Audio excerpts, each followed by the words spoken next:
What's up guys, and welcome back once again to Chris Aquariums. This week we're going to talk about breeding assassin snails for a profit, how I did it, and how you can do it too.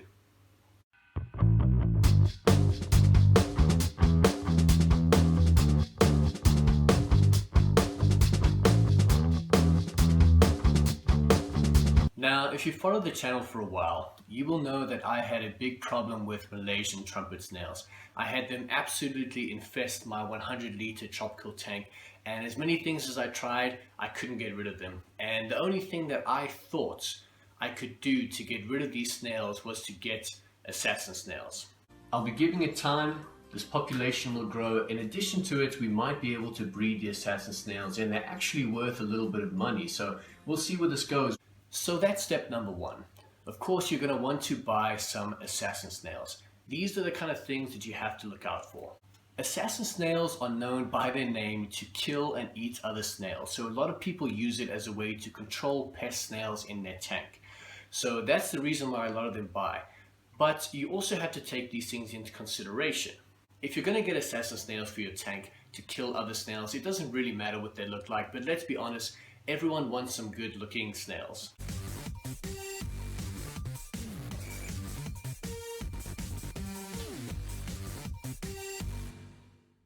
So the first thing to look for is vibrant colors. You want deep blacks, bright yellows, and a good definition between them. So the better quality you can get right in the beginning, if they do breed and sell, probably the better price you're going to get for them. So that's what I did. I needed some assassin snails for my tank. I went on a local WhatsApp fish group that I have. I said, does anyone have any to sell? A guy did. I went through and bought them, and this is some of the footage from that. It's just unsightly, so we had to take action. So how did I take action? Well, I know a couple of fish breeders with a group that I'm in, and I took a trip through to one of them to pick up a little something.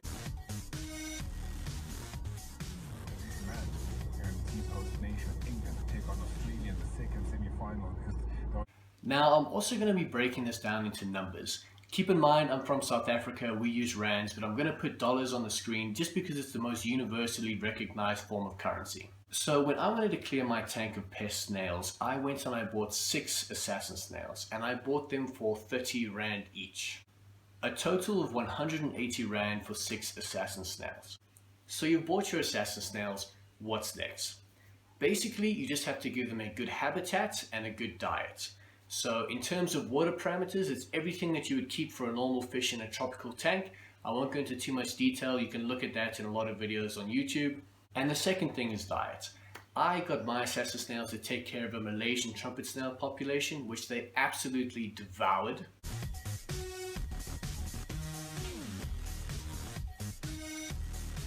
But the thing to keep in mind is that these are carnivorous snails, meaning primarily they want to eat protein. This can be done in the form of pest snails like Malaysian trumpet snails, ram's horn snails, typical pest pond snails, but also things like blackworms and bloodworms and even some Meister shrimp if they fall all the way to the bottom.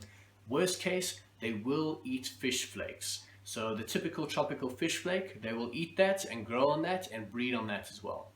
So how do Malaysian trumpet snails function in the tank? Primarily, they'll go underneath the substrate and wait there for a different type of snail to come over it, where it will attack it and eat it, and I've got some footage of that as well. Take a look at some footage I captured of the assassin snails taking down their favorite prey.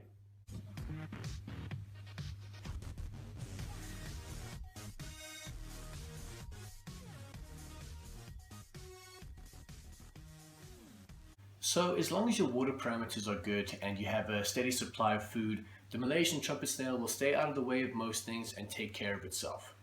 Next up, let's talk about the breeding behavior. How do assassin snails breed?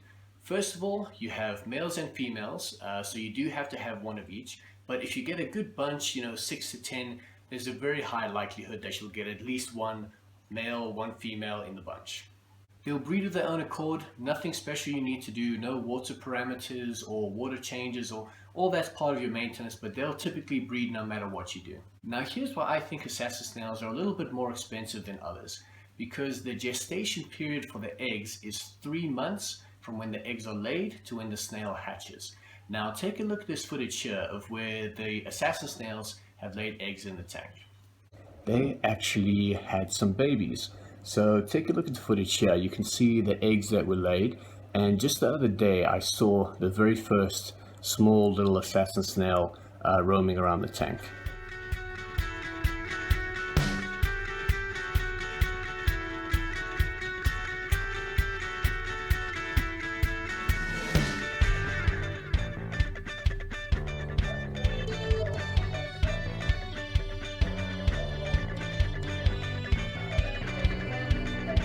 And that's it. They're very hardy eggs. They stick to the surfaces very well. You can't even get them off with a paintbrush or a toothbrush. I mean, if you really tried. But they will stick to their surface. And the next part is just a waiting game. It should take about 3 months. And as soon as you see that little yellow dot no longer in the egg sac, it means it's hatched. So now you have some baby Malaysian trumpet snails in your tank.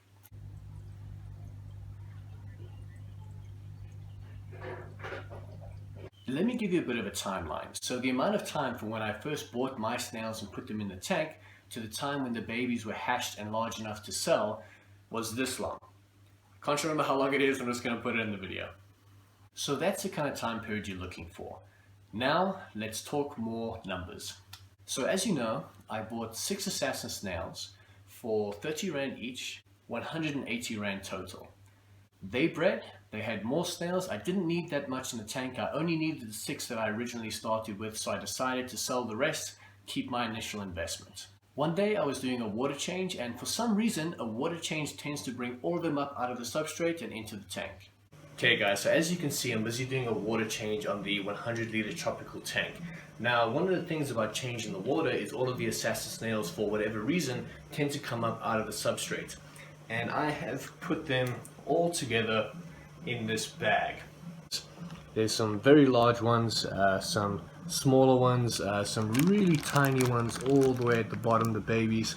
So what I'm going to do is try and get a quick count.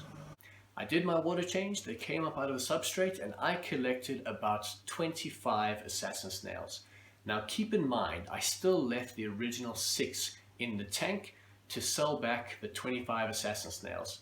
Now let's talk about your buyers. I sold mine to a pet store because I knew they would take them. They gave me a lesser price than I probably would have gotten on the free market with some other hobbyists on the WhatsApp group that I'm on. But they're close by, they were going to take 25 of them. I thought it would be the easiest route to take.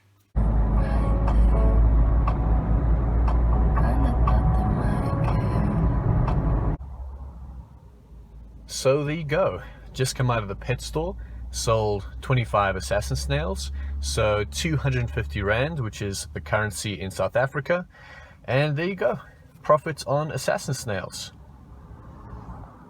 So I sold the assassin snails, 25 of them for 10 Rand each, for a total of 250 Rand. And there you have it. So I kept my initial 6 assassin snails, which means what I paid for is still in the tank, and I sold 25 assassin snails, 10 Rand each, for a total of 250 Rand. Which means, since I still have my initial 6, my initial investment in the tank, it's a profit of 250 Rand over a period of so many months. Now keep in mind that when I bought these assassin snails, I bought them for 30 Rand through a local fish club. So if I were to do that in the future, which is what I'm planning to do, I could probably triple that to about 750 Rand for 25.